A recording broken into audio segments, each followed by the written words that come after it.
Kayo po ba mga bossing ko ay isa sa mga nape-pressure na sa mga nagaganap sa inyong buhay dahil kayo po ay lapitan ng mga taong inggitera, pakalimera at saka mga chismosa at ganoon din po na sipag-sipag naman po ninyo pero parang sa walat-wala ang inyong kasipagan. Huwag niyo po yung pagtisan, marami po tayong pwedeng gawin.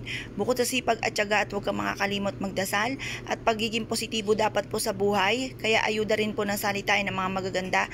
Subukan niyo po ito mga bossing. Ito po yung ating paminta at ganoon din ang ating asin.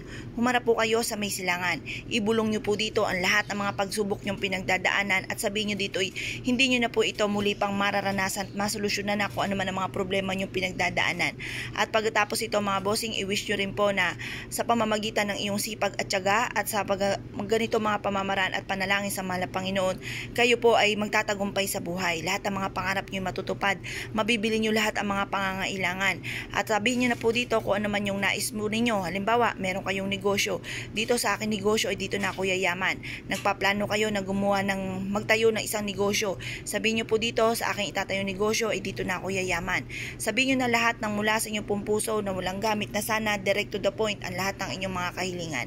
At pagtapos na po kayo mag-wish mga bossing, ilagay nyo po ito sa isang botelya na kailangan po ay clear, kita ang loob at kita ang labas. Ito po ay ibibilad nyo hanggang alas 8 po ng umaga. Pagtapos ng alas 8 ng umaga, ilagay ito sa bago pumasok ng inyong tahanan or kung merong kanlong sa may gate po ninyo, doon nyo siya ilalagay, dapat hindi siya mababasa. Or kaya po mga bossing, pwede nyo rin po itong ilagay sa may silangan kung saan ito nasisinaga ng araw para mag-spread po yan mga bossing ko, mawala or mahigop lahat ang kamalasan at makahatak ito ng maraming swerte. Pwede rin ito ninyo ilagay sa ilalim ng inyong higaan at ang dulot po nito ay napakaswerte. Kung kayo po naniniwala sa mga ganitong mga pamamaraan, simple pero napaka-epektibo po nito, subukan nyo na po itong gawin. Kaya kung kayo po isa sa gagawa ng pampaswerte at naniniwala po kayo, good luck po sa inyong lahat.